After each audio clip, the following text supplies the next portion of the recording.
Hello மக்களே, செல்வ பெருந்தகை கடந்து வந்த பாதை வழக்குகளை பட்டியலிட்டு அண்ணாமலை விமர்சனம். சென்னை செல்வ பெருந்தகை குற்றவாளிகள் பட்டியலில் இருந்தவர் என்ற கருத்திலிருந்து நான் பின்வாங்கப் போவதில்லை.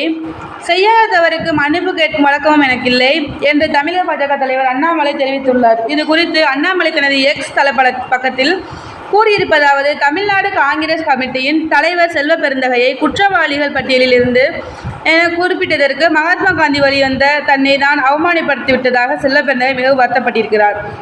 மகாத்மா காந்தி வழி வந்த செல்வ பெருந்தகை நடந்து வந்த பாதை ஆடிட்டர் பாண்டியன் கொலை வழக்கு முக்கிய குற்றவாளி 2001 வழக்கு எண் 24A 2001 CBI வழக்கு ஊழல் தடுப்பு சட்டம் 1988 பிரிவு 13 R/W 13 2003 வழக்கு எண் 136 2003 EPCO 307 கொலை முயற்சி 2003 வழக்கு எண் 138 2003 தாக்குதல் 2003 வழக்கு எண் 277/03 கொலை மிரட்டல் 2003 வழக்கு எண் 451 2003 EPCO 324 பயங்கர ஆயுதங்களால் தாக்குதல் EPCO 506 கொலை மிரட்டல் வெடிபொருட்கள் 1908 இந்த வழக்கில் குண்டர் சட்டத்தில் சிறையில் அடைக்கப்பட்டார் என்பது குறிப்பிடத்தக்கது. 2008 வழக்கு எண் 1464 2003 EPCO 144 கலவரம் செய்தல் EPCO 148 பயங்கர ஆயுதங்கள் கலவரம் செய்தல் EPCO 506 கொலை மிரட்டல்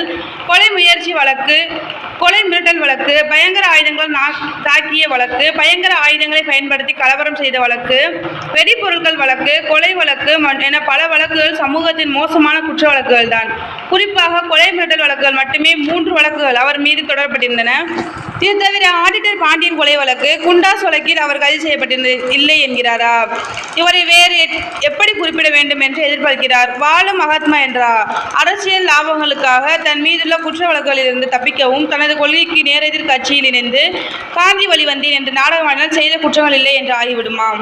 செல்வ பெருந்தகை குற்றவாளிகள் பட்டியலில் இருந்தவர் என்ற கருத்தில் இருந்துதான் பின்வாங்கப் போவதில்லை. செய்யாதவருக்கு மன்னிப்பு கேட்கும் வழக்கமும் எனக்கில்லை. செல்வ பெருந்தகை எங்கு வேண்டுமானாலும் வழக்கு தொடரட்டும். அவரை நீதிமன்றத்தில் சந்திக்க நான் தயாராக இருக்கிறேன் என்று அண்ணாமலை பதிவில் தெரிவித்துள்ளார். முன்னதாக சத்தியமூர்த்தி பவனில் செல்வ பெருந்தகை இன்று அளித்த பேட்டியில், எனது பெயர் குற்றப்பதிவேடு பட்டியலில் ரவுடிகள் பட்டியலிலும் இருப்பதாக தமிழக பாஜக தலைவர் அண்ணாமலை கூறியுள்ளார். உண்மைக்கு புறம்பாகவும் அவதூறாகவும் பேசினால் என்ன வழக்கு வரும் என்று முன்னாள் IPS அதிகாரிக்கு தெரியாதா? காந்தியை கொலை செய்தீர்கள், எங்கள் நடத்திய குற்றம் சொல்கிறீர்கள், வாய்க்கு வந்ததை எல்லாம் பேசுவீர்களா? என்னை ரவுடி என கூறும் அண்ணாமலை எந்த காவல் நிலையத்தில் என்ன வழக்கு என் மீது உள்ளது என நிரூபிக்க முடியுமா? என்ன அவதூறாக பேசியதற்கு அண்ணாமலை பகிரங்க மன்னிப்பு கேட்க வேண்டும். இது கடைசி எச்சரிக்கை.